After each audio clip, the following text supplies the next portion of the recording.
If you're recovering from a surgery like a hysterectomy, or you have prolapse, or even experiencing leaking, and you're doing standard Pilates type crunches, anything where you're really using your abs a lot, well, you need to stop immediately. Most likely you're putting a lot of pressure and stress and increased intra-abdominal pressure and pushing through your bladder and not getting that support around your pelvic organs. But the good news is there is a correct way to do it. It's not that you have to stop moving, but you need to learn the right ways to do some of these exercises and take that stress off so we can build up and then progress toward a more strenuous routine when your body is ready. Today, I'm going to show you exactly how to progress your Pilates routine without fear of damage.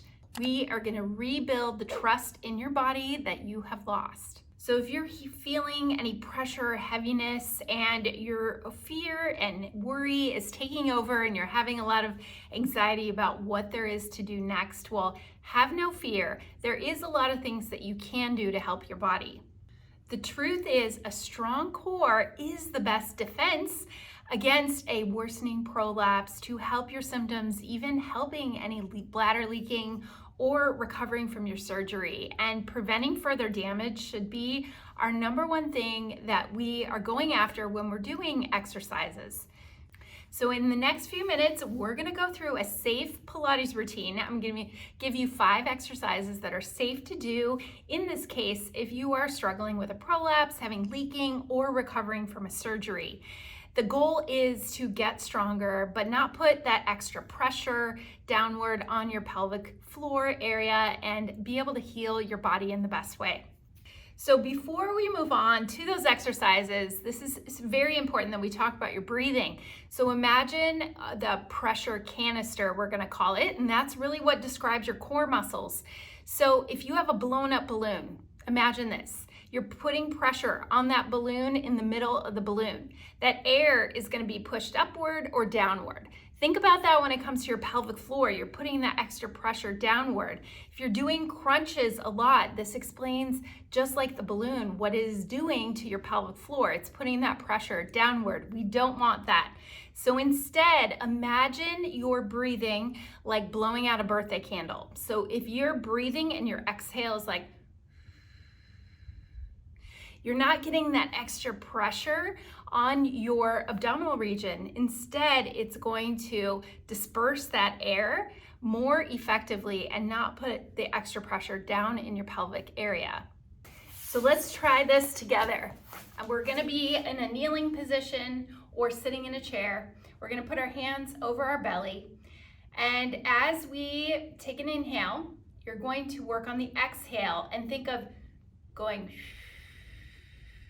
pursed lip breathing, pressing out or exhaling out through your mouth.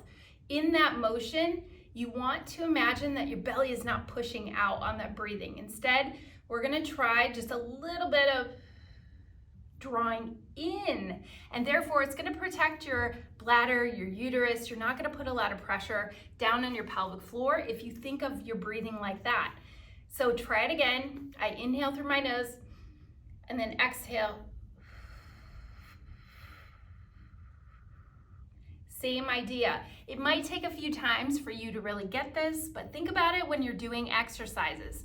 When you're breathing out like that, you want to think about your belly not bearing down and pushing out. We just gently create a little inward pressure, like we're drawing in and up from the pelvic floor and the lower belly at the same time that you're exhaling, breathing out.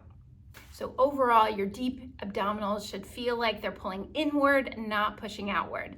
Now let's try the first exercise, incorporating the breathing. This is a great one to start with anytime you do a Pilates routine. So I am on a nice comfy mat on my back. And then from here, you can place your legs up in a 90-degree position. If you're doing them and keeping them in the air though, that is putting a lot of pressure on your abdominal area for now. So rest them on a chair or up on the bed, something where you can get a little comfortable there, and that will allow your back to relax a little bit more and work on the breathing. For purpose of this video, I'm going to show you with your legs down, but if you can rest them up on something and go in a 90-degree angle, that would be ideal. So here's what we're going to do. We're going to take an inhale. When we inhale through our nose. We feel the belly expand, and then exhale.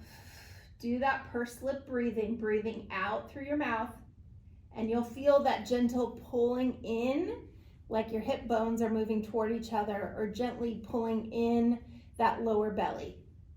We're going to practice that 5 good deep breaths. So inhale through your nose, exhale through your mouth. Inhale through your nose, exhale through your mouth. So keep working on that. You're going to do 3 more deep breaths. As I'm talking to you, keep working on that breathing. I think this is so important because I see a lot of times women are doing a lot of strenuous abdominal work and they're putting a lot of that pressure down in the areas we don't want the pressure. So with prolapse, with any kind of bladder leaks or recovering from a surgery, we want to work on this breathing first because that way it'll train your abdominal region to work in the best way, train your core really. So it's that pulling in and creating less pressure and less air down on the pelvic floor and down through our midsection there. So a little hugging in instead of pushing out. Now that you've done about 5 good deep breaths, that's a great one to do and repeat. That is safe for any stage, even after a hysterectomy too, is definitely working on the breathing part. Next, we're gonna keep our hands on our lower belly. We're gonna go into a heel slide. So breathe with me again. We go inhale through our nose, exhale through our mouth. Imagine that belly pulling in as you slide the leg out. And then inhale, draw it back in. We're just sliding our foot along the floor. And as we do that, we're going to use our exhale. So think of blowing out those candles through your mouth.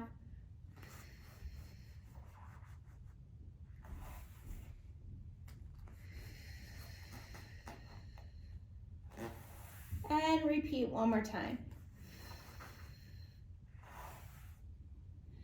Now a progression for this to make it more difficult, we can add little marches, same idea. Every time your leg comes down, you're pulling in and exhaling. While you do the movement, you're using your exhale and using the core. So basically, I'm taking Pilates down a notch. What you might be doing that is creating more pressure and stress, we're just backing it up a bit so you can learn the proper way to train those muscles from the inside out. Next, we're gonna go into a pelvic bridge. So from here, I'm gonna place my hands on the front of my pelvis, lower belly, and I'm gonna go back into a little tuck or a little pelvic tilt. My lower back presses into the floor. And then from there, use your exhale as you scoop the belly in and you lift the bottom up off the floor into a bridge. Then from there, drop your upper back, lower back, and then finally your tailbone and go back to neutral. Inhale, and then I'm exhaling as I curl under, my pelvis lifts, and I go into that bridge. And then lower back down. Think of curling your spine all the way down. It's kind of like a little massage for your lower back. So curl under, lift up, use that exhale on the effort, on the push. This is great for prolapse because it keeps you in that gravity position where it helps ease some of that pressure and tension from a prolapse. One more time, inhale, and then exhale. I'm lifting as I'm exhaling, and then I lower back down. Okay, next we're gonna go into our 4th Pilates exercise. We're on a sideline position, so you can support your head like this, or on a pillow, or resting on your arm, however is comfortable. I'm bending the bottom knee, and then I'm gonna imagine my hips staying stacked on the bottom hip. So my hips are nice and level here without a lot of wiggling.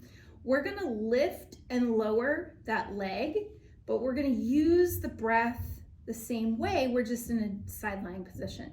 So you're exhaling as you lift the leg, inhale as you lower, exhale, lift as you exhale. And you'll feel the belly pulling in on your exhale. Okay, do that again on the other side. If you're doing this video from home and you're repeating this sequence over and over, or you can just follow along in the description below of what the exercises are after you watch it, but you want to do this on both sides.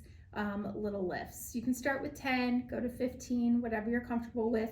We also want to make sure that foot is behind the hip slightly or in line with it, not in front of it, because we don't want to use your hip flexors. You are going to use your booty muscles and your core as you're lifting and lowering. All right, now last one. We're going to go on your hands and knees. If this is not comfortable for your wrists or for your knees, you can go up on your fists, something different, or put a pad under your knees, however you can do it this way. But we want to think about your spine staying nice and long. So if you're doing Pilates, you're always imagining that length in your spine, keeping that length, like the top of the head is away from the hips. From here, I'm going to exhale with my leg and arm, opposite side, extending out. And then I inhale it back in. I exhale as I extend opposite arm and leg. I'm keeping that little hug of those muscles, pulling in. Birthday candle. You are blowing out every time you move your arm and leg. You're working on that exhale. But I love this, changing this position, because sometimes the clients that I have can feel a little more of their abdominals working in this position because they have changed positions and you're kind of pulling in and up away from the floor. Just a different kind of cueing there too. And imagine like breathing into your back, but not rounding your back, keeping your back real steady. So do about 10 times on each side there.